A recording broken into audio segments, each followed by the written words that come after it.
The three foundations of gaining muscle and burning body fat are very commonly known. We have our nutrition, we have our exercise, and we have our recovery. I really like this graph because it really shows what most people think it takes to lose weight and to gain muscle. And then it also shows what actually it takes to lose weight and gain muscle. There's a big misconception, and many people think that cardio is the way to drop the inches and drop the pounds. However, as you can see in the graph, nutrition and resistance training are the top two things that you should be focusing on. So in the three main stages of losing weight, starting off, let's talk about nutrition. For nutrition, there are a couple steps that you should do in order to drop the inches and to gain the muscle. First, you should be eating small meals every 3 hours. What this does is help increase your metabolic rate and to burn more calories. The meals that you have should all compile up, and you should be having roughly enough protein to equal the amount of your lean body mass. Or if you're not sure what that is, take your body weight and times it by 0.8. That's how much protein you should be having a day. Once you have your protein, you want to focus in on your fats and your carbs. Now, fats and carbs have really been given a negative context as of late. You have to have fats for your health, and you have to have carbs for your energy.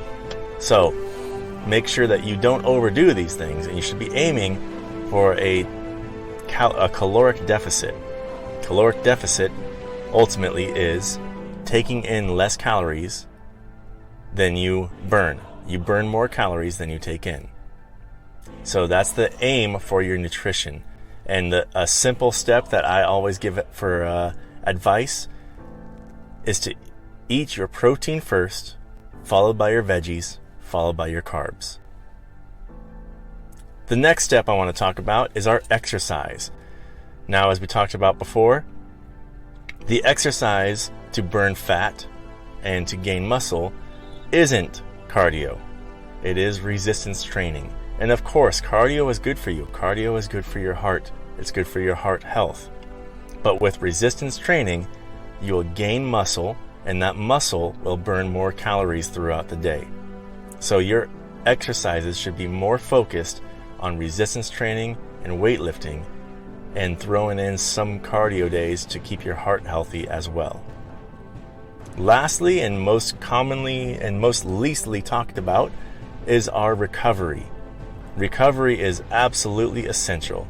You should be getting at least 6 hours of sleep per night, preferably about 7 hours of sleep per night.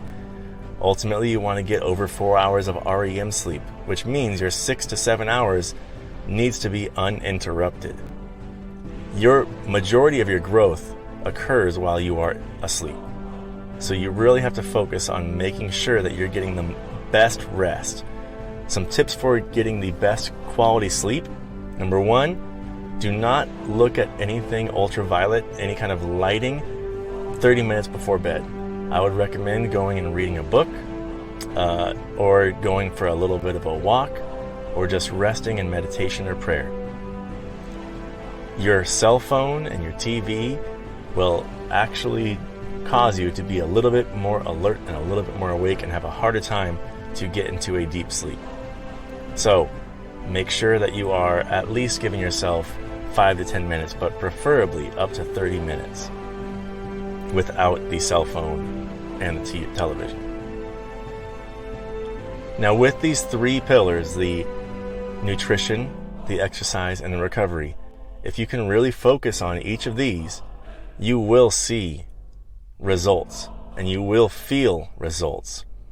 And the main thing is for keeping this weight off and keeping our health up for the long term of our life, for a long and healthy lifestyle. If you want more information like this, please go ahead and smash that like and subscribe button, and I will be posting updates and help. And if you ever wanted to check out any of my previous videos, I have topics based off of these three going all throughout my channel. Check it out, like, subscribe, and let me know if you want any more information on training. Have a good day, everybody.